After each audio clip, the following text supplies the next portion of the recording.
ఓం నమో వెంకటేశాయ. ఇక్ష్వాకువంశార్ణవజాతిరత్నం సీతాంగనా యౌవన భాగ్యరత్నం వైకుంఠరత్నం మమ భాగ్యరత్నం శ్రీరామరత్నం శిరసా నమామి. ఇక్ష్వాకు వంశమనే సముద్రంలో ఉత్తమ జాతిరత్నంలా శోభాయమానుడు, సీతాదేవికి తన పుణ్య విశేష ఫలంగా లభించినవాడు, ఎటువంటి ఈతి బాధలను లేని వైకుంఠమే ఆవాసంగా కలిగినవాడు, మనకు కూడా సకల భాగ్యాలను ప్రసాదించే శ్రీరామునికి తదభిన్న శ్రీనివాస పరబ్రహ్మకు నమస్కరిస్తూ ఆ స్వామి యొక్క దయా విశేషం చేత ప్రపంచ ప్రజలందరూ కూడా ధర్మపథంలో ఉండాలి, సకల భోగభాగ్యాలతో సుఖంగా ఉండాలనే సదుద్దేశంతో తిరుమల తిరుపతి దేవస్థానం వారు నిర్వహించే అయోధ్యాకాండ ప్రవచన కార్యక్రమంలో ఈరోజు మనం శ్రీ గురు ధ్యానాదులను సమిష్టిగా పలుకుతూ ప్రవచన కార్యక్రమాన్ని ప్రారంభించుకుందాం. శ్రీ గురు ధ్యానం. గురుర్బ్రహ్మా గురుర్విష్ణు గురుర్దేవో మహేశ్వరః గురుః సాక్షాత్ పరం బ్రహ్మ తస్మై శ్రీ గురవే నమః. శ్రీనివాస ధ్యానం. శ్రీ వెంకటాద్రినిలయః కమలాకాముకః పుమాన్ అభంగుర విభూతిర్నః తరంగయతు మంగళం. అథ సంకల్పః శ్రీమదాదివరాహ క్షేత్రే విరాజమానస్య శ్రీ పద్మావతీ జానేః అఖిలాండకోటి బ్రహ్మాండ నాయకస్య శ్రీరామచంద్ర రూపాంతరస్య భగవతః శ్రీ వెంకటేశ్వర స్వామినః సన్నిధౌ హనుమత్ సీతా లక్ష్మణ భరత శత్రుఘ్న పరివార సమేత శ్రీరామచంద్ర పరబ్రహ్మణః పరిపూర్ణానుగ్రహేణ అస్మిన్ భువనే సమస్తాధివ్యాధీనాం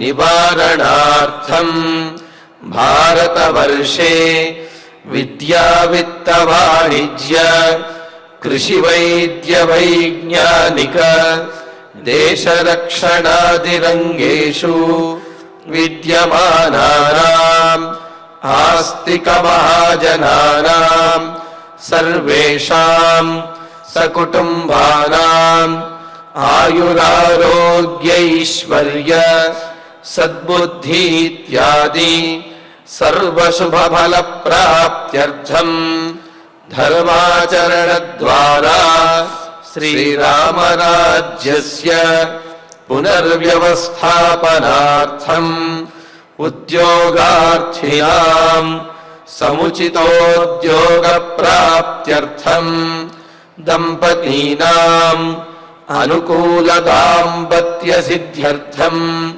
సంతానస్య పితృవాక్య పరిపాలనానుకూల బుద్ధి ప్రచోదనార్థం సకల కార్య సిద్ధ్యర్థం గో సంరక్షణార్థం చ శ్రీమద్వాల్మీకి రామాయణే అయోధ్యాకాండే యథాశక్తి శ్లోకవ్యాఖ్యాన పురస్సరం త్ర్యుత్తరశతతమ సర్గశ్లోకపారాయణం తథా శ్రీధన్వంతరి మంత్రపారాయణం చ అన్యోన్య సాహాయ్యేన ఆచార్యముఖేన కరిష్యామహే.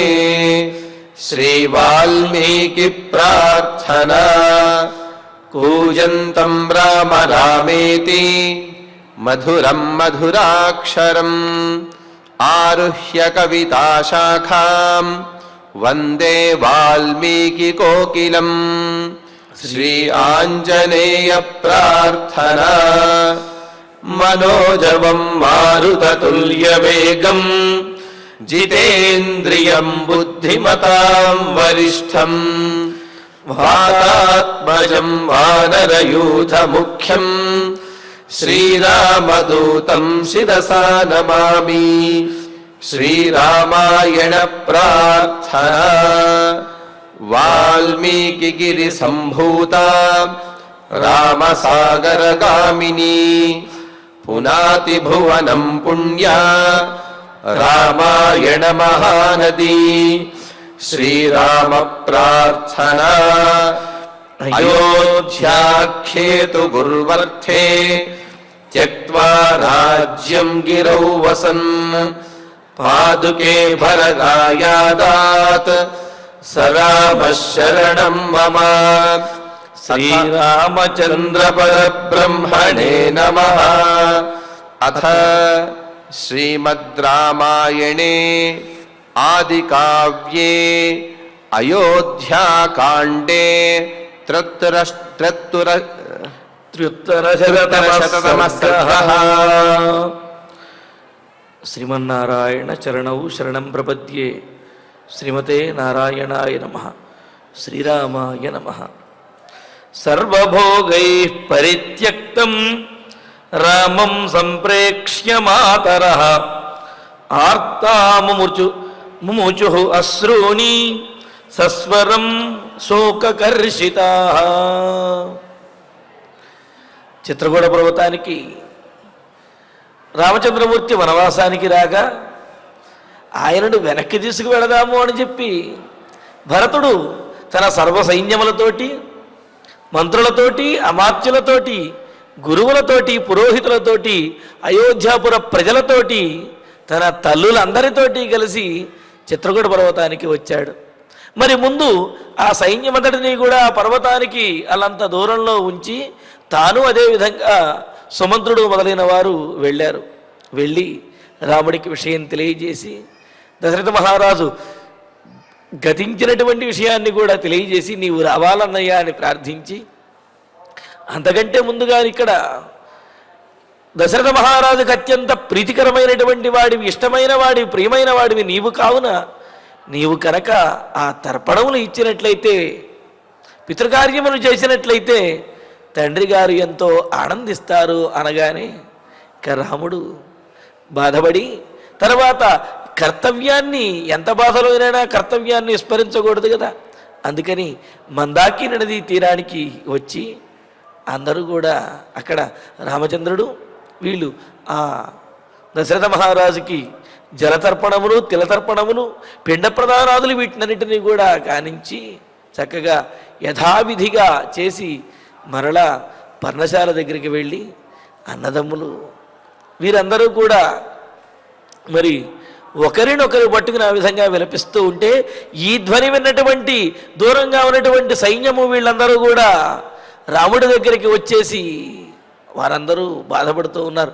అందరినీ కూడా రాముడు ఎవరిని విడిచిపెట్టకుండా అందరినీ కూడా తాను బాధపడుతూనే అందరినీ పలకరించినట్లుగా చూస్తూ ఉన్నాడు.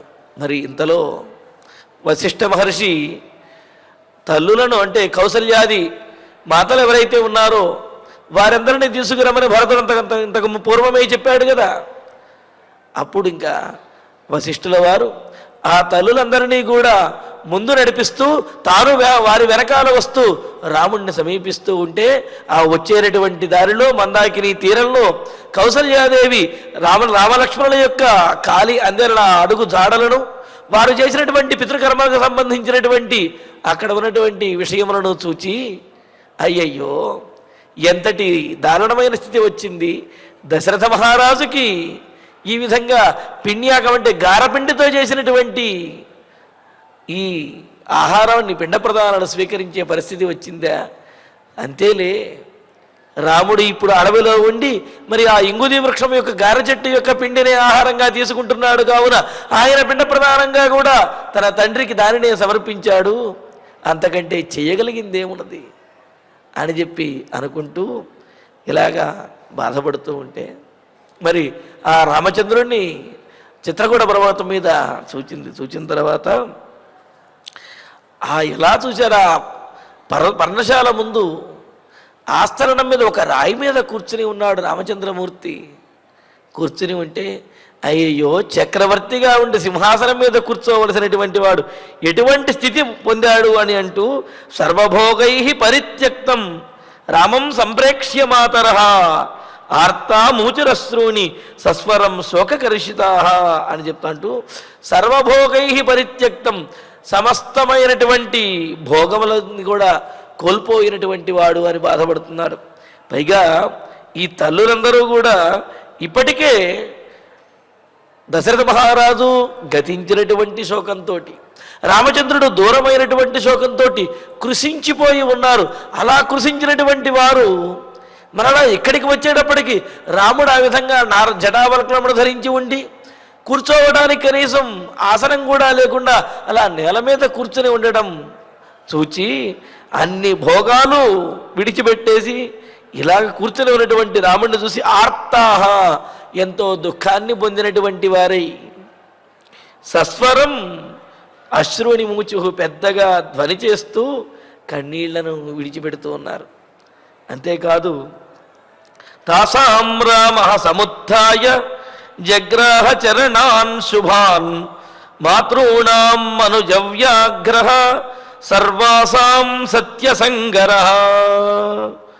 ఇంకా రామచంద్రమూర్తి చూడండి, ఆ కౌసల్య మొదలైనటువంటి తల్లులను చూడంగానే రాముడు తాను దుఃఖంలో ఉన్న ధర్మాన్ని విడిచిపెట్టడం అని మనం ఇంతకుముందు కూడా అనుకుంటూనే ఉన్నాం కదా.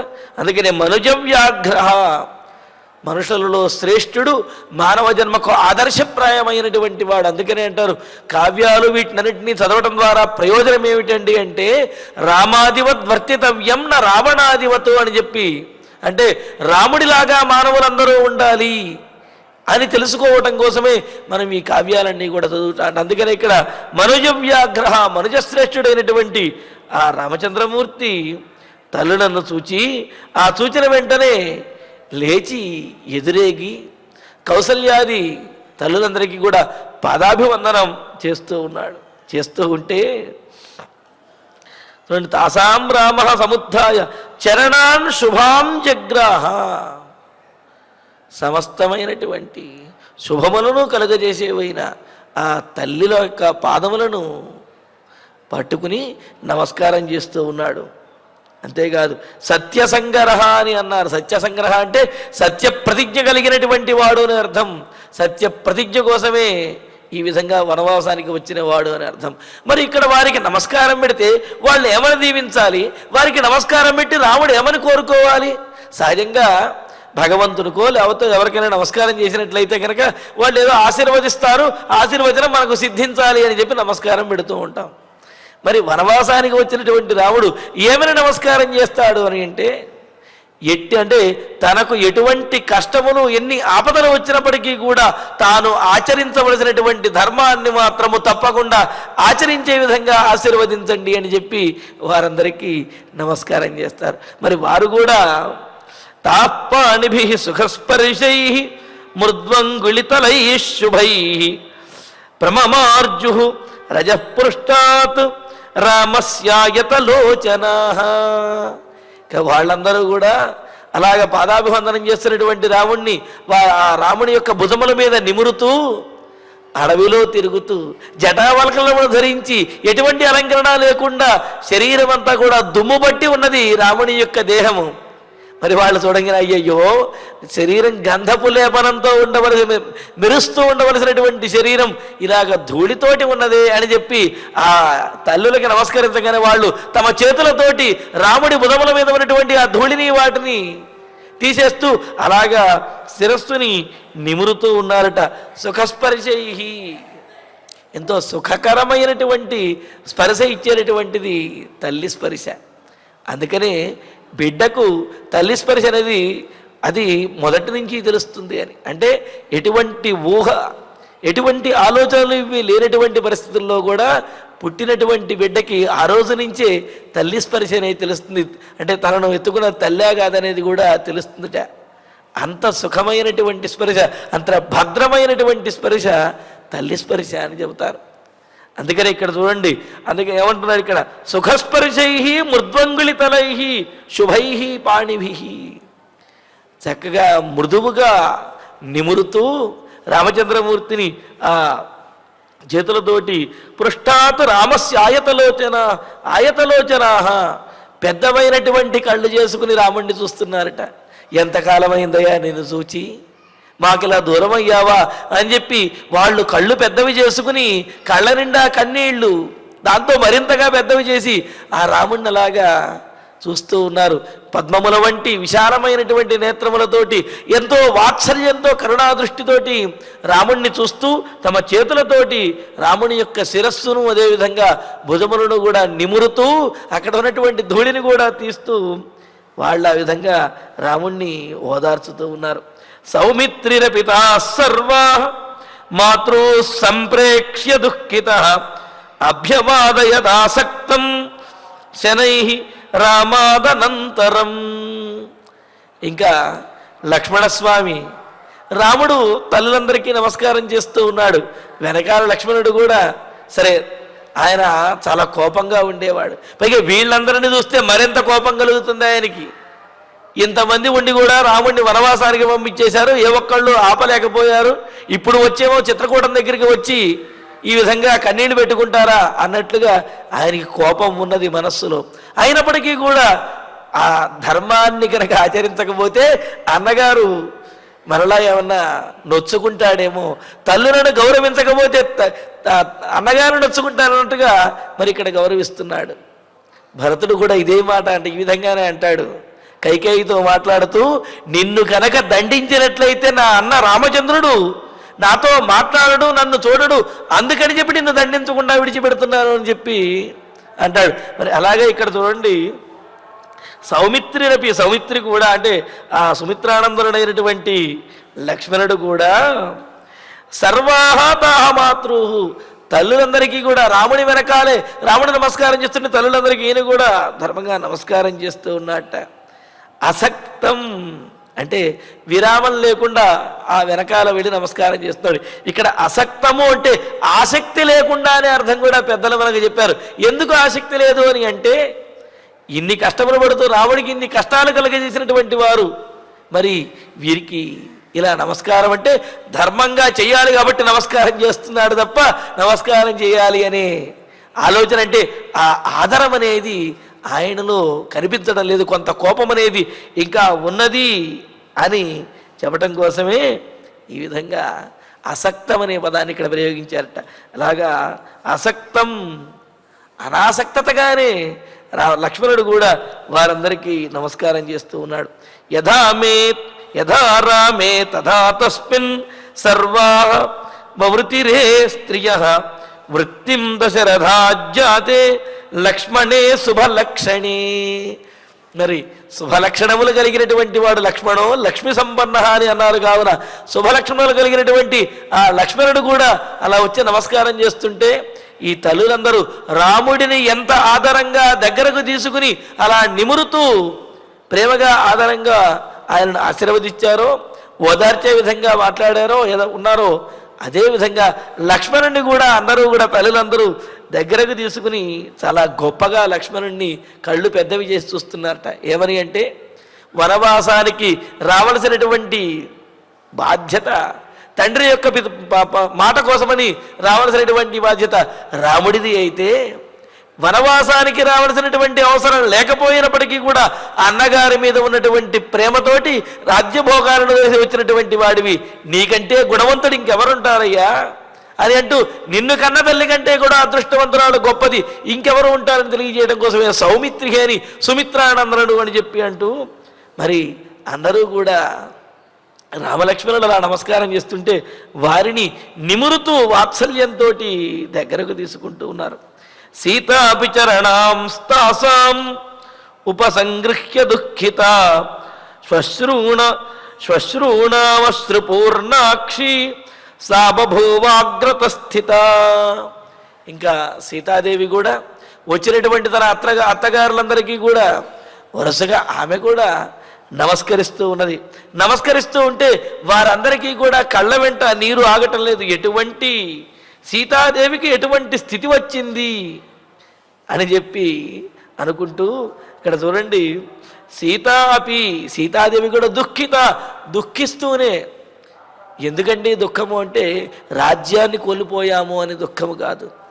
దశరథ మహారాజు గతించినటువంటి విషయము, అదేవిధంగా మరి వీరందరూ కూడా బాధపడుతున్న విషయము, భర్తలను కోల్పోయి వచ్చినటువంటి తమ అత్తగారులను చూచేటప్పటికీ సీతాదేవికి దుఃఖం మరింతగా వచ్చింది. అంతేగాని తామేదో కష్టపడుతున్నా నా కష్టానికి మీరు కారణమయ్యారు అని చెప్పి అత్తగారుల మీద కారాలు మిరియాలు నూరుతూ వారిని దిప్పిపొడిచే విధంగా ఏడుస్తున్నటువంటి వ్యవహారం కాదు ఇది. తండ్రి వంటి వాడైన దశరథ మహారాజు గతించినందుకు, అదేవిధంగా భర్తను కోల్పోయినటువంటి అత్తగారుల యొక్క దుఃఖాన్ని చూచి ఈ సీతాదేవి యొక్క మనస్సు కూడా ద్రవించి ఆమె కూడా దుఃఖిస్తూ ఉన్నదిట. దుఃఖిస్తూ వారందరికీ కూడా ఉపసంగృహ్య వారందరికీ పాదాభివందనం చేస్తూ ఉన్నది. అస్త్రుపూర్ణాక్షి నమస్కరించి అక్కడ వారెదురుగా నుంచుని ఉన్నది. అలా నుంచుని ఉంటే తాం పరిష్వద్య దుఃఖార్త మాతా దుహితరం యథా వనవాస కృషాం దీనాం కౌసల్యా వాక్యమబ్రవీత్. ఇంకా కౌసల్యాదేవి సీతాదేవి ఇలా నమస్కారం చేసి అలా నుంచుని ఇంకా ఏమీ మాట్లాడలేనటువంటి స్థితిలో ఉన్నది సీతాదేవి కూడా. వీరెవరు కూడా ఈ తల్లులు కానీ వీరెవరు కూడా కౌసల్యాదులు కూడా వారితో మాట్లాడేసి ఏమని మాట్లాడతారు? అక్కడ ఎవరి నోట మాట వస్తుంది? ఎందుకంటే అందరి యొక్క కంఠములు కూడా గద్గదమైపోయాయి, కళ్ళ నిండా కూడా కన్నీళ్ళే. దాంతో కౌసల్యాదేవి వెంటనే సీతాదేవి దగ్గరికి వచ్చి తాం పరిష్వజ్య సీతాదేవిని ఒక్కసారి కావలించుకుని, ఎలా కావలించుకుంది? మాతా దుహితరం యథా యథా, తల్లి తన బిడ్డను తన కూతురిని ఏ విధంగా అయితే దగ్గరకు తీసుకుంటుందో కావలించుకుంటుందో అదేవిధంగా అత్తగారైనటువంటి కౌసల్యాదేవి కోడలైనటువంటి సీతాదేవిని అలా దగ్గరకు తీసుకున్నది అని. దీని ద్వారా తెలియజేస్తున్నది ఏమిటి అంటే అత్తగారుల కోడల విషయంలో తల్లిలాగా వ్యవహరించాలి అనే విషయాన్ని కౌసల్యాదేవి తాను ఆచరించి చూస్తూ ఉన్నది. అంతే తప్ప అమ్మా మా వాడు అడవిలో కష్టపడుతున్నాడు, జాగ్రత్తగా అతన్ని చూసుకో, మనం ఆడవాళ్ళం కాస్త కష్టపడాలి, మగవాళ్ళకి కాస్త మనం సహాయం చేయాలి, ఈ విధంగా తన కొడుక్కి సేవ చేయమని చెప్పి ఉపదేశాలు చేయటం లేదు. ఏమంటుంది? నీకెంత కష్టం వచ్చింది, రామచంద్రుడి భార్య అయినటువంటి నీకు ఇంత కష్టం వచ్చిందా అని చెప్పి మాతా దుహితరం యథ, తల్లి కూతురిని వాత్సల్యంతో దగ్గరకు తీసుకున్నట్లుగా వనవాస కృషాం దీనాం, వనవాసంతో వనవాసంలో అలా తిరిగి కృషించిపోయినటువంటి ఆ సీతాదేవిని చూచి మరి దుఃఖంతో బాధపడుతున్నటువంటి ఆమెను చూచి తల్లిలాగా దగ్గరకు తీసుకుని విదేహరాజస్య సుత స్నుషా దశరథస్య చ రామపత్ని కథం దుఃఖం సంప్రాప్త నిర్జనే వనే. ఎంత కష్టం వచ్చింది తల్లి నీకు, పోనీ నీవేమైనా పుట్టింట్లో నీవేమైనా తక్కువ దానివా?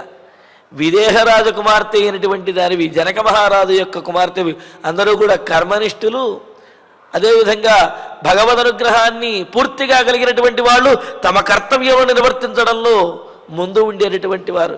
అటువంటి జనక మహారాజు యొక్క సంపన్నుడైనటువంటి జనక మహారాజు యొక్క కుమార్తె. అంతేకాదు స్నుషా దశరథస్య, పోనీ అత్తగారింటికి వస్తే వాళ్ళేమైనా లేనిటువంటి వాళ్ళ లేనిపోని వాళ్ళ అంటే కాదు, ఇక్ష్వాకు వంశము దేవతలకు కూడా సహాయం చేసినటువంటి వాడు, వేరు సమాన ధీరుడు అయినటువంటి దశరథ మహారాజు యొక్క కోడలివి. సరే అత్తవారిల్లు అటు పుట్టిల్లు ఇటు అత్తవారిల్లు బాగానే ఉన్నా, మరి ఏదో అంటుంటారు కదా, అంగట్లో అన్నీ ఉన్న అల్లుడి నోట్ శని అని చెప్పి ఇలా సామెతలు చెబుతుంటారు కదా పెద్దవాళ్ళు మనకు. అలాగా పోనీ భర్త ఏమైనా సామాన్యమైనటువంటి వాడా అంటే భర్త విషయంలో ఇటు అత్తగారిళ్ళు ఇటు పుట్టిల్లు ఈ రెండింటినీ మించినటువంటి వాడు భర్త రామచంద్రమూర్తి. ఇక్ష్వాకు వంశంలో జన్మించినటువంటి వాడు, భాగ్యానాం విశ్వామిత్రాంతరంగాయ మిథిలా నగరీపతే భాగ్యానాం పరిపాకాయ అని చెప్పినట్లుగా జనక మహారాజు యొక్క భాగ్యముల పంటగా రామచంద్రమూర్తి లాంటి అల్లుడు లభించాడు అని చెప్పి, దశరథ మహారాజు చేసినటువంటి తపస్సులకి యజ్ఞములకు ఫలంగా రామచంద్రుడు సాక్షాత్తు శ్రీమన్నారాయణుడే ఆవిర్భవించాడు. అటువంటి రామచంద్రుడికి నీవు భార్యవు, ఇంతటి నీకు దుఃఖం కథం దుఃఖం సంప్రాప్తం, ఇటువంటి దుఃఖము ఎలా వచ్చిందమ్మా నీకు అంటే విధి బలీయమైనటువంటిది అని.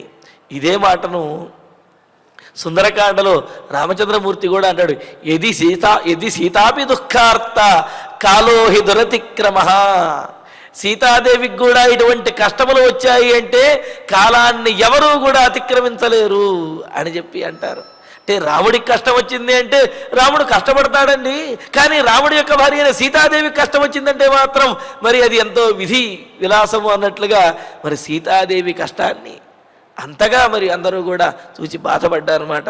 అందుకనే ఇక్కడ కౌసల్యాదేవి కూడా అంటూ ఉన్నది, జనక మహారాజు కుమార్తె దశరథుని యొక్క కూతురు రామచంద్రుని యొక్క భార్య అయినటువంటి నీకు ఎంతటి కష్టం వచ్చిందమ్మా అని చెప్పి అంటూ ఇంకా చెబుతూ ఉన్నది.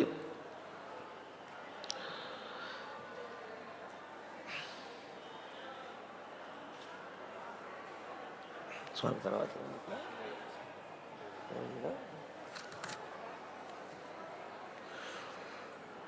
పద్మమాతపసంతప్తం పరిక్లిష్టమివోత్పలం కాంచనం రజసాధ్వస్తం క్లిష్టం చంద్రమివాంబుదై. ఇంకా అంటూ ఉన్నారు, ఎలా ఉన్నది సీతాదేవి అని అంటే, ఇక్ష్వాకు వంశము సూర్యవంశము. మరి సూర్యవంశంలో జన్మించినటువంటి రాముడికి పత్ని అయినటువంటి సీతాదేవి పద్మము వంటిది అని చెప్పి అన్నారు. సరే, పద్మము కొలనులో ఉన్నప్పుడు ఆ సూర్యుని యొక్క రశ్మి తగిలితే పద్మం వికసిస్తుంది. అదే పద్మము కొలనులోంచి బయటకు వచ్చినప్పుడు ఆ సూర్యరశ్మి తగిలే ఏమవుతుంది? వాడిపోతుంది. అలాగే ఇక్కడ కౌసల్యాదేవి సీతాదేవిని చూచి ఎంతగా బాధపడుతుందో చూడండి.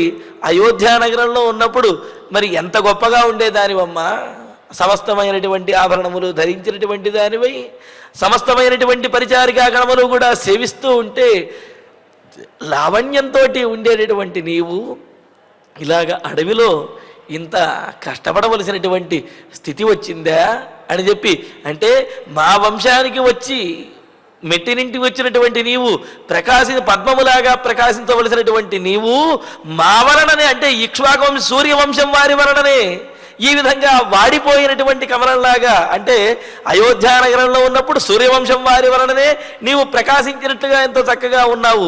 మరి అయోధ్య నగరాన్ని వీడి ఇలా రావటానికి సూర్యవంశంలో ఉన్నటువంటి మేమే కారణము, మా వలననే నీవు ఈ విధంగా వాడిపోయినటువంటి కమలములాగా అయిపోయావు అని అంటూ ఇక్కడ అంటున్నాడు, పద్మం ఆతపసంతప్తం, ఎండ చేత వాడిపోయినటువంటి పద్మంలాగా, పరిక్లిణమివోత్పలం, నలిగిపోయినటువంటి ఉత్పలం కలువ పువ్వులాగా, కాంచనం రజసాధ్వస్తం, దుమ్ము పట్టినటువంటి బంగారపు ప్రతిమలాగా ఈ విధంగా వనవాసానికి వచ్చావు. నీవు ఇంత కష్టపడుతున్నావా, ఇన్ని ఇబ్బందులు కలుగుతున్నాయా అని అంటున్నారు. అంటూ ఇంకా చెబుతున్నాడు, ముఖంతే ప్రేక్ష్య మాం శోకః దహత్యగ్నిరివాశ్రయం వృషం మనసి వైదేహి వ్యసనారణి సంభవః. ఇంకా అంటున్నారు ఏమని అంటే, నలిగిపోయినట్టే నీ ముఖంతే ప్రేక్ష్య మాం శోకః, అమ్మా సీత, ఇటువంటి నీ ముఖాన్ని చూచిన తర్వాత కూడా నా హృదయము ద్రవించడం లేదు, నా హృదయం బ్రద్దలటం అవ్వడం లేదు. అంటే ఎంతటి కఠినమైనటువంటి వారో మేమందరము కూడా. ఎందుకంటే మా హృదయములే కనుక సున్నితమైనవైనట్లయితే, మా హృదయములే కనుక నీ దుఃఖాన్ని సహించలేనివైనట్లయితే ఇప్పటికీ ఎప్పుడో మా హృదయములు బద్దలైపోయిండేవి. కానీ నిన్ను ఈ స్థితిలో చూసి కూడా మా హృదయములకు ఏమాత్రము కష్టము కలగటం లేదంటే బాధ కలుగుతుంది, కానీ మా హృదయములు ఆగిపోవటం లేదు అని అంటే మావి ఎంతటి రాతి హృదయములు, ఎంతటి కఠినమైనటువంటి హృదయములు అని అంటూ, బ్రువంత్యామేవ మార్తాయాం జనన్యాం భరతాగ్రజః పాదావాసాద్య జగ్రాహ వశిష్ఠస్య చ రాఘవః.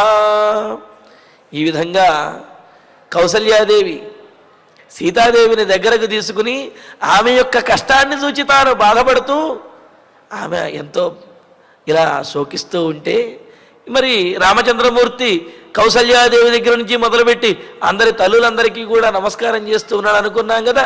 ఇక అలా నమస్కారం చేస్తూ చివరి వరకు ఎంతమంది తల్లులు వచ్చారు ఇక్కడ? కౌసల్య, సుమిత్ర, కైకేయి వీరు అదేవిధంగా 350 మంది దశరథుని యొక్క భార్యలు వీరందరూ కూడా వచ్చారు. అందరినీ పలకరించి అందరికీ నమస్కరిస్తున్నాడు రామచంద్రుడు. ఇలాగ మరి అందులో కూడా అనుకున్నాం, ముందు కౌసల్యాది మాతలు వచ్చారు, వారి వెనకాల వశిష్ఠ మహర్షి వచ్చాడు అని చెప్పి, అందుకని వీరందరికీ నమస్కరించి ఆ వెనకాల వస్తున్నటువంటి వశిష్ఠ మహర్షి దగ్గరికి కూడా వెళ్ళి అక్కడ కూడా నమస్కరించాడంటే గురువు ఆ వెనకాల ఉండి వీరందరిని నడిపించి తీసుకొచ్చారు. కావున వీరందరికీ నమస్కరించిన తర్వాత గురువు అయినటువంటి మరి వశిష్ఠ మహర్షికి కూడా నమస్కరించాడు రామచంద్రమూర్తి. పురోహితస్యాగ్ని సమస్య వైతద బృహస్పతేరింద్ర ఇవామరాధిప ప్రగృహ్య పాదౌ సుసమృద్ధ తేజస సహైవ తేనోపవివేశ రాఘవ. అగ్ని సమస్య అని అన్నారు. అంటే అగ్నితో సమానమైనటువంటి తేజస్సు కలిగిన వాడు, తపస్సంపన్నుడు అయినటువంటి పురోహితుడు అయిన, అంటే ఎల్లప్పుడూ కూడా తమ హితమును కోరుకునేవాడైనటువంటి ఆ దశరథ మహారాజు దగ్గరికి, ఆ వశిష్ఠ మహర్షి దగ్గరికి వెళ్ళి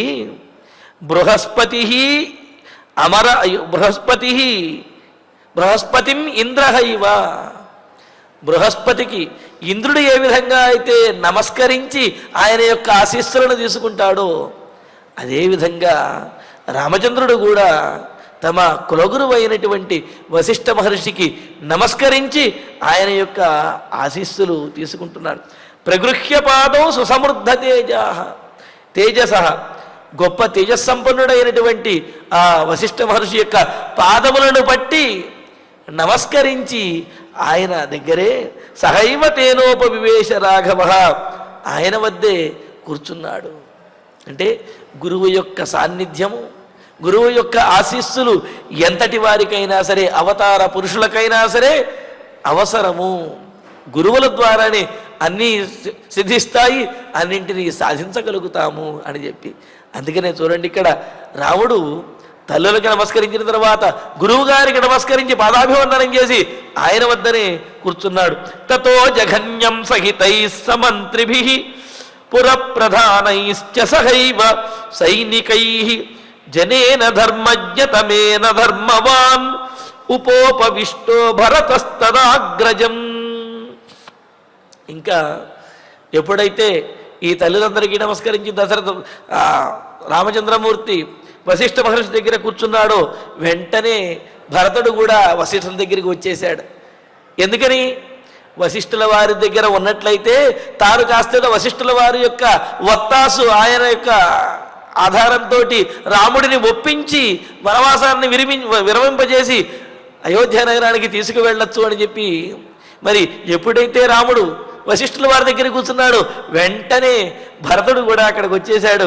వచ్చేసి వశిష్ఠుల వారి దగ్గర కూర్చున్నాడు. చూడండి, తతో జఘన్యం సహితై సమంత్రిభిః పురప్రధానైశ్చ సహైవ సైనికై. భరతుడు ఒక్కడే కాదు, మీకు ఉన్నటువంటి వారందరితోటి కూడా, అంటే మంత్రులతోటి, నగర పౌరులతో, ప్రధానమైనటువంటి పౌరులతోటి, సైనికులతోటి, వీరందరితో కూడినటువంటి భరతుడు ధర్మవాన్, ధర్మం తెలిసినటువంటి వాడు అయిన భరతుడు ఉపోపవిష్ట భరతస్తదాగ్రజం, అన్నగారి దగ్గరికే వచ్చేసి కూర్చున్నట్ట. ఉపవిష్ట అని అన్నారు. ఉపవిష్ట అంటే దగ్గరగా కూర్చున్నాడు అని చెప్పి, ఉపోపవిష్ట అని చెప్పడంలో ఉద్దేశం ఏమిటంటే మరింత దగ్గరగా కూర్చున్నాడు అని. భరతునికి రాముని మీద ఉన్నటువంటి ప్రేమ ఎంత గొప్పది అంటే, మనం కూడా చూడండి, ఎవరి దగ్గరికైనా వెళ్ళినప్పుడు వాళ్ళకు మనకు చాలా ఆత్మీయులు అయినప్పుడు వాళ్ళు ఎక్కడ కూర్చుంటే అక్కడ కూర్చుంటాం, మరింత దగ్గరగా కూర్చోవడానికి ప్రయత్నిస్తాం. ఎందుకు అంటే వారి మీద ఉన్నటువంటి ప్రేమ, ఆదరము అంత గొప్పగా ఉంటాయి. కావున అలాగే ఇక్కడ ఈ చిత్రకూటానికి వచ్చినటువంటి భరతుడు ఉపోపవిష్ట, రాముడికి మరింత దగ్గరగా కూర్చున్నట్టు. అంటే రాముడి యొక్క సాన్నిధ్యాన్ని భరతుడు ఎంత గొప్పగా కోరుకుంటున్నాడు, ఎంతగా తాను ఆతురత పడుతున్నాడు, ఎంతగా తహతహలాడుతున్నాడు అనేది దీని ద్వారా తెలుస్తున్నది. అలా ధర్మజ్ఞుడైనటువంటి భరతుడు వశిష్ఠుల వారి సమీపంలో కూర్చున్నటువంటి రాముడికి మరింత దగ్గరగా కూర్చున్నాడనమాట. కూర్చుంటే ఉపోపవిష్టస్తు తదా సవీర్యవాన్ తపస్వివేషేణ సమీక్ష్య రాఘవం శ్రియాజ్వలంతం భరత కృతాంజలి యథా మహేంద్ర ప్రయత ప్రజాపతిం. ఇంకా ఉపోపవిష్ట, రాముడికి చాలా దగ్గరగా కూర్చున్నటువంటి ఆ భరతుడు ఒక్కసారి రాముడికి నమస్కరించి, అంటే ఇంకా తాను చెప్పదలుచుకున్నటువంటి విషయాన్ని చెప్పాలి అనుకుంటూ ఈ విధంగా రాముడికి నమస్కరించి, అంటే పరాక్రమశాలి అయినటువంటి వాడు. అంటే ఇక్కడ చూడండి, సమర్థుడు, పరాక్రమం కలిగిన వాడు, సకల విద్యలు కూడా పఠించినటువంటి వాడు, అయినప్పటికీ తనకంటే గొప్పవాడు తన అన్నయ్య అని భావించడం, ఆ భావన కలిగినటువంటి వాడు. ఇది అంటే అన్నదమ్ముల మధ్య ఉండవలసినటువంటి ఈ అనుబంధాన్ని కూడా ఇక్కడ తెలియజేస్తున్నాడు. అంటే ఏమిటి, వాడు గొప్ప ఏంటి, వీడి గొప్ప ఏంటి అనే భావన కాకుండా ఎవరి గొప్పనో వారికి అంగీకరిస్తూ వారి విషయంలో ఈ విధంగా గౌరవంగా ఉండడం అనేది భరతుడు చెబుతున్నాడు. అంటే భరతుడు కూడా వస్తుతః చాలా గొప్పవాడు. విద్యలలో కానీ, వినయంలో కానీ, గురువుల యొక్క అనుగ్రహాన్ని పొందడంలో కానీ, యుద్ధ విద్యలలో కానీ, పరాక్రమంలో కానీ అన్నింటిలో గొప్పవాడు. అయినప్పటికీ కూడా తన అన్నగారు తనకంటే గొప్పవాడు కావున ఆ అన్నయ్య దగ్గర వినయంగా, భక్తిగా ఉండాలి అనే భావన కలిగిన వాడు. అందుకనే వీర్యవాన్, ఎంతో పరాక్రమశాలి అయినటువంటి భరతుడు తన అన్న సమీపంలో కూర్చున్న తర్వాత చూసేటప్పటికి తపస్వి వేషంలో ఉన్నాడు, జటావల్కలమును ధరించి ఉన్నాడు. మరి అలా చూస్తే అందులోనూ అంత దగ్గరగా ఉన్నాడు. చూసేటప్పటికీ శ్రియాజ్వలంతం. అయితే కిమివహి మధురాణం మండనం నాకృతీనాం అని అన్నట్లుగా మరి దూరం నుంచి రాముడిని చూస్తూ ఉంటే జటావల్కలమును ధరించి, అయ్యయ్యో రామచంద్రమూర్తి ఆవరణాలు ధరించవలసిన వాడు జటావల్కలమును ధరించాడా అన్నట్టుగా అనిపించింది. కానీ దగ్గరకు వచ్చి ఆ రామచంద్రుని యొక్క దేహ దార్ఢ్యం, అదేవిధంగా ఆయన యొక్క తేజస్సును చూచినప్పటికీ శ్రియాజ్వలంతం, క్షాత్రం తేజస్సుతోటి ఉట్టిపడుతున్నటువంటి దేహంతో ఉన్నవాడు అయిన ఆ రాముణ్ణి చూచి మరి భరతుడు మరింత దగ్గరగా వెళ్ళి మాట్లాడుతున్నాడు. ఎలాగయ్యా అంటే, మహేంద్ర ప్రయత ప్రజాపతిం. మహేంద్రుడు అంటే దేవేంద్రుడు ప్రజాపతి అయినటువంటి బ్రహ్మగారిని సమీపించినట్లుగా భరతుడు తనకు తాను భగవంతుడిగా భావిస్తున్నటువంటి రామచంద్రమూర్తిని సమీపించి మాట్లాడాలనుకుంటున్నాడు. కిమేషవాక్యం భరతోద్య రాఘవం ప్రణమ్య సత్కృత్య చ సాధు వక్ష్యతి ఇతీవ తస్యార్య జనస్య తత్వతో బభూవ కౌతూహలముత్తమం తదా. ఇక్కడ మాటలు మాట్లాడటంలో ఉత్తరోత్తర యుక్తౌచ వక్త వాచస్పతిర్యథ, అంటే ఎదుటివారు అడిగినటువంటి ప్రశ్నలకు, ఎదుటివారు మాట్లాడినటువంటి మాటలకు ధీటుగా సమాధానం చెప్పగలిగినటువంటి వాడు రామచంద్రమూర్తి. అంతటి గొప్పవాడే భరతుడు కూడా. మరి వీళ్ళిద్దరూ మాట్లాడుకుంటుంటే అసలు ఆ సన్నివేశం ఎలా ఉంటుంది అని చెప్పి ఈ మిగతా వారందరూ కూడా చాలా ఏం మాట్లాడకుండా నిశ్శబ్దంగా చూస్తూ ఉన్నారట. మనం కూడా అంతే కదా, ఎక్కడైనా ఏదైనా ఆట జరుగుతూ ఉంటే ఆ ఆటలో పోటీదారులు ఇద్దరూ కూడా గొప్పవాళ్ళు అయ్యి ఒకరిని మించినటువంటి వారు ఒకరు అన్నట్లుగా ఉన్నప్పుడు ఆ ఆటను చాలా కుతూహలంగా చూస్తూ ఉంటాం. చూస్తూ ఏం జరుగుతుంది ఇద్దరూ కూడా గొప్పవాళ్లే కదా అన్నట్టుగా చూస్తూ ఉంటాం. అలాగే ఇక్కడ ఈ చుట్టూ ఉన్నటువంటి సైనికులు, మంత్రులు, అమాత్యులు, అలాగే పురోహితులు, ఈ ప్రజలు వీళ్ళందరూ కూడా అసలు భరతుడు రాముడితో ఏం మాట్లాడతాడు, అసలు రాముడి దగ్గర ఏం మాట్లాడగలడు, భరతుడు మాట్లాడిన దానికి రాముడు ఏం సమాధానం చెబుతాడు, రాముడు మాట్లాడిన దానికి భరతుడు ఏ విధంగా మరలా చెప్పగలుగుతాడు అని చెప్పి వారిరువురి యొక్క మాటలు వినాలి అని చెప్పి ఇప్పుడు భరతుడు ఈరోజు కిమేష ఈ భరతుడు వాక్యం వదేతంటూ ఏ మాటను మాట్లాడతాడు, రాముడు ఏమని చెబుతాడు అని చెప్పి ప్రణమ్య సత్కృత్య చ సాధువక్ష్యది, రాముడికి నమస్కరించి సత్కరించి ఏమని మాట్లాడతాడు అని చెప్పి అందరూ ఆసక్తితోటి తస్యార్యజనస్య తత్వతః బభూవ, అందులోనూ కూడా తత్వం తెలిసినటువంటి వారు, వీరిరువురి యొక్క సామర్థ్యం తెలిసినటువంటి వారందరూ కూడా కౌతూహలముత్తమం తదా, పూజ్యులైనటువంటి ఆర్యజనస్య పూజ్యులైనటువంటి ఆ చుట్టూ కూర్చున్నటువంటి వారందరూ కూడా భరతుడు ఏం మాట్లాడతాడు అనే విషయం గురించి ఎంతో ఆసక్తితోటి భరతుని ముఖం వైపుకే చూస్తూ ఉన్నారు. సరాఘవ సత్యధృతిశ్చ లక్ష్మణ మహానుభావో భరతశ్చ ధార్మిక వృతా సుహృద్భిశ్చ విరోజురద్భరే యథా సదస్యైః సహితాస్త్రయోగ్రయః. ఇంకా చెబుతున్నాడు, ఇంకా సత్యధృతిశ్చ, సత్యధృతి అంటే సత్యమైనటువంటి ప్రతిజ్ఞ కలిగిన వాడు, సత్యసంధుడు అని అర్థం అన్నమాట. అటువంటి రాముడు మహానుభావ లక్ష్మణ, అంతేకాదు మహానుభావుడైనటువంటి వాడు లక్ష్మణుడు అన్నారు. ఏమిటి ఆ మహానుభావుడి యొక్క లక్షణం అంటే ఎవరు పడితే వాడిని మహానుభావుడు అనటం కాదు. కష్టకాలంలో కూడా ధైర్యంగా ఉండేవాడు, కష్టకాలంలో కూడా ధర్మాన్ని విడవనటువంటి వాడు, తాను అగ్రజుణ్ణి అనుసరించేటటువంటి వాడు. కావుననే ఇక్కడ లక్ష్మణుణ్ణి మహానుభావుడు అని చెప్పి అంటూ, అంతేకాదు భరతశ్చ ధార్మిక, ధార్మికుడైనటువంటి భరతుడు అని అన్నారు. ఏమిటి అంటే తనకు ప్రాప్తించినటువంటి రాజ్యం, తాను అనుభవించినా, తాను సింహాసనం మీద కూర్చున్నా సరే ఎవరు కూడా ఆక్షేపించినటువంటి రాజ్యం. ఎందుకంటే ప్రజలు కూడా భరతుని యొక్క విషయాన్ని చూచి భరతుడు తమకు రాజైనా సరే అంగీకరిద్దాము అనే ఉద్దేశంలోనే ఉన్నారు. అలాగే వశిష్ఠుల వారు, గురువైనటువంటి వశిష్ఠుల వారు కూడా సభలో భరతుణ్ణి రాజుగా ఉండమని ప్రతిపాదించినప్పుడు అక్కడ ఉన్నటువంటి మంత్రులు కానీ, బ్రాహ్మణోత్తములు, పండితులు కానీ, అలాగే పురప్రజలు కానీ, జానపదులు కానీ ఎవ్వరూ కూడా భరతుడి విషయంలో వ్యతిరేకతను ఎవ్వరూ కూడా ప్రదర్శించలేదు. అంటే భరతుడు రాజు అవ్వడానికి పూర్తిగా అవకాశాలు ఉన్నాయి. దాదాపు ఏమిటి, రాజ్యమంతా కూడా స్వాధీనం అయిపోయినది.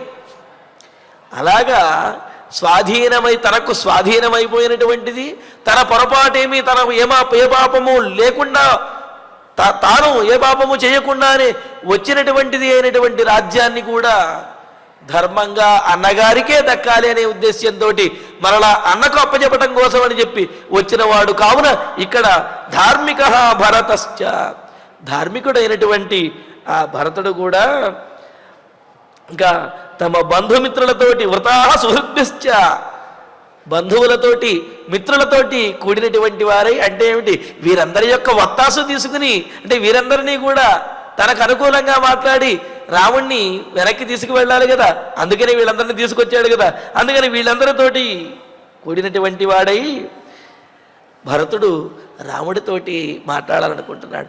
రాముడేమో అగ్నిహోత్రంలాగా ఉన్నాడు అన్నట్లుగా చెబుతున్నాడు. ఇది ఎలా ఉన్నదయ్యా చూడటానికి అంటే, ఒక పెద్దదైనటువంటి గొప్పదైనటువంటి యజ్ఞం చేస్తున్నప్పుడు ఆ యజ్ఞం చేసేటటువంటి ఋత్విక్కులు కానీ వీళ్ళు తమ పరివారం అందరితో కూడి అగ్నిహోత్రం ఎదురుగా కనుక కూర్చుంటే ఏ విధంగా అయితే ఉంటుందో అదే విధంగా అగ్నిలాగా ప్రకాశిస్తున్నటువంటి వశిష్ఠుల వారు, అదేవిధంగా క్షాత్రం తేజస్సుతో ఉట్టిపడుతున్నటువంటి వాడైన రామచంద్రమూర్తి, వీరిరువురి ఎదురుగా కూర్చున్నటువంటి, దగ్గరగా కూర్చున్నటువంటి భరతుడు, అదేవిధంగా మిగతా పరివారము, వీరందరూ కూడా ఒక యజ్ఞశాలలో యజ్ఞం చేయడానికి కూర్చున్నటువంటి పరివారంలాగా కనిపిస్తూ ఉన్నారట. మరి ఇది మహాయజ్ఞమే ఇది. ఎందుకు అంటే రాముణ్ణి ఒప్పించి ఆ వనవాసాన్ని వాన్పించి మరలా అయోధ్యకు తీసుకువెళ్ళడం అంటే అది సామాన్యమైన యజ్ఞమా? అది కాదు కదా. అందుకని ఇక్కడ యజ్ఞంతో పోల్చుతూ ఉన్నాడు. యజ్ఞము చేయడానికి సిద్ధమై పరివారంతో, ఋత్విక్కులతోటి కూర్చున్నటువంటి యజమానిలాగా అక్కడ భరతుని వారు గోచరిస్తూ ఉన్నారు.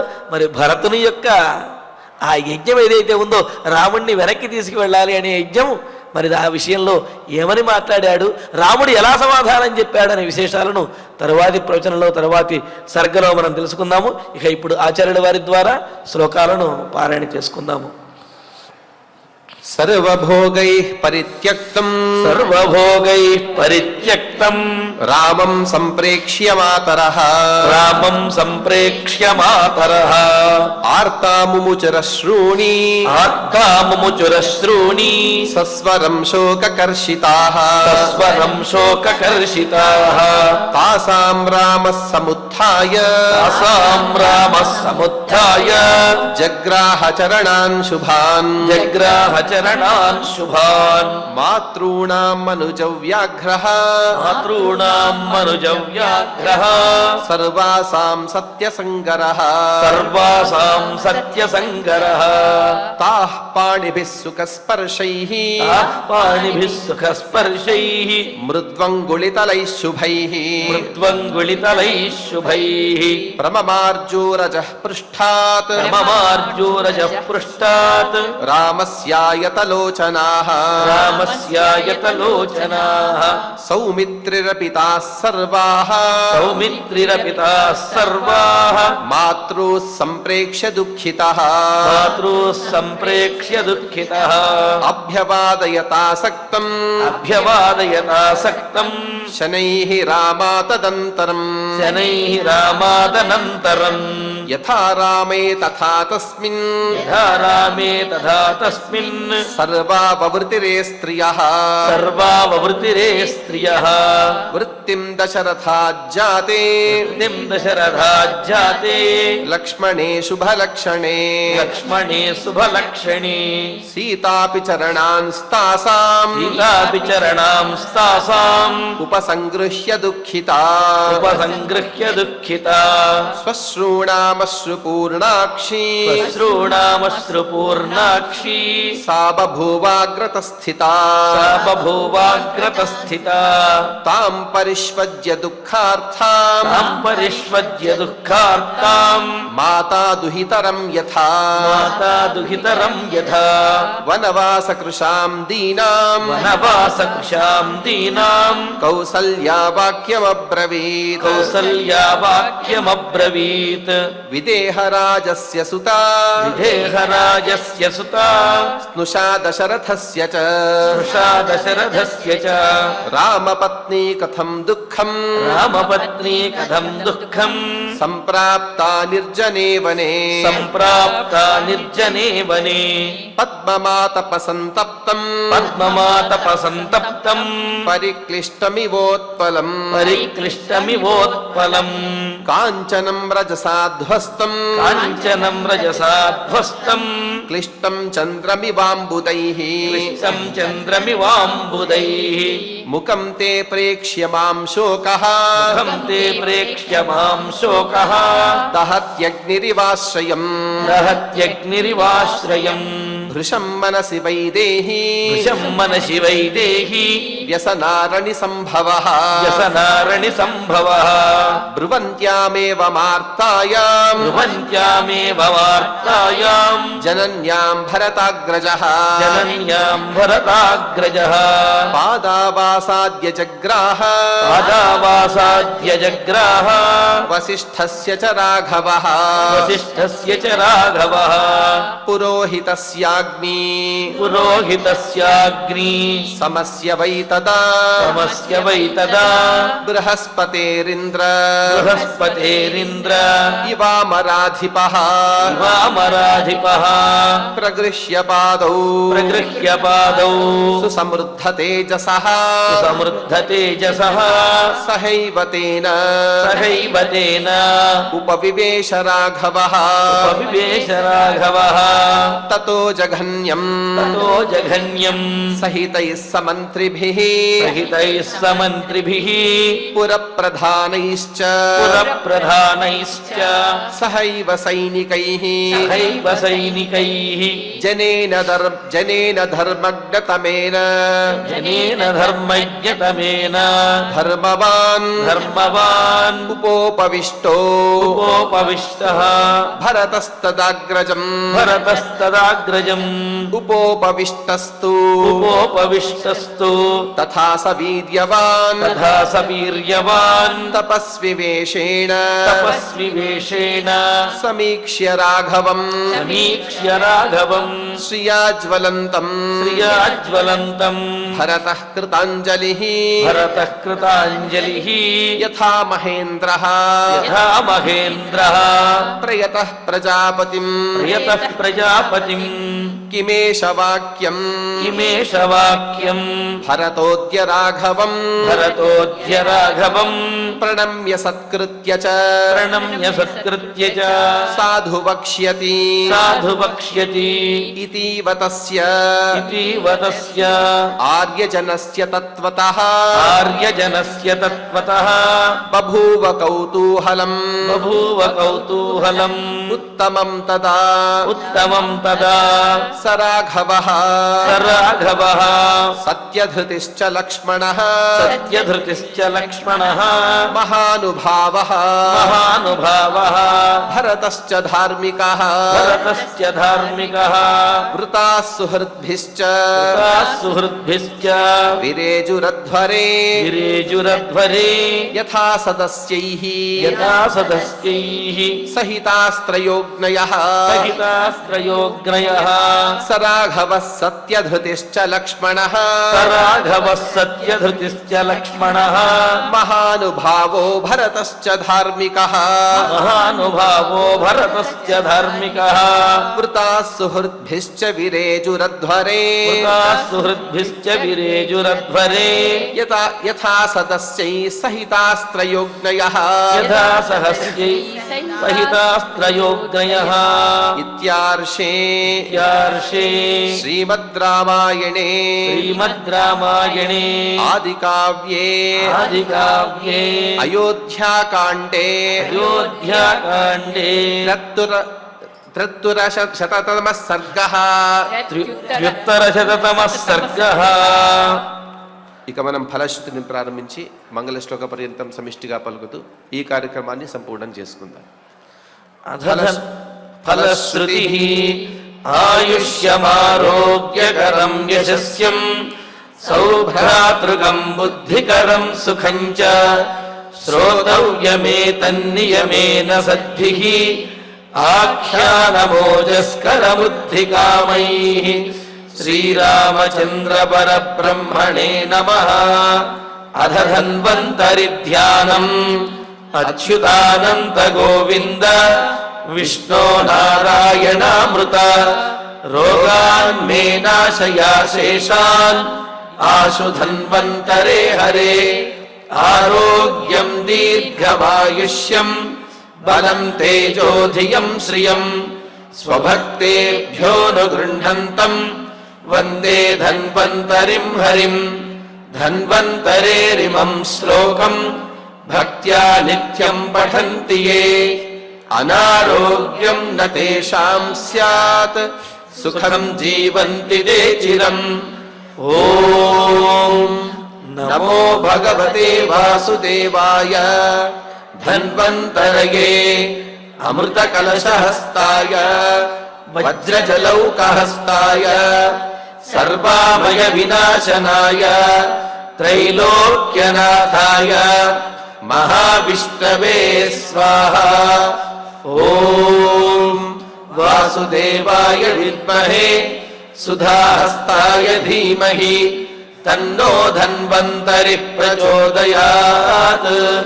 అధ నవగ్రహ ప్రార్థనా ఆరోగ్యం పద్మబంధుర్వితరతు నితరాం సంపదం శీతరశ్మిః భూలాభం భూమిపుత్రః సకలగుణయుతాం వాగ్విభూతిం చ సౌమ్యః సౌభాగ్యం దేవమంత్రీ రిపుభయశమనం భార్గవః శౌర్యమార్కిః దీర్ఘాయుః సైంహికేయః విపులతరయశః కేతుః ఆచంద్రతారం.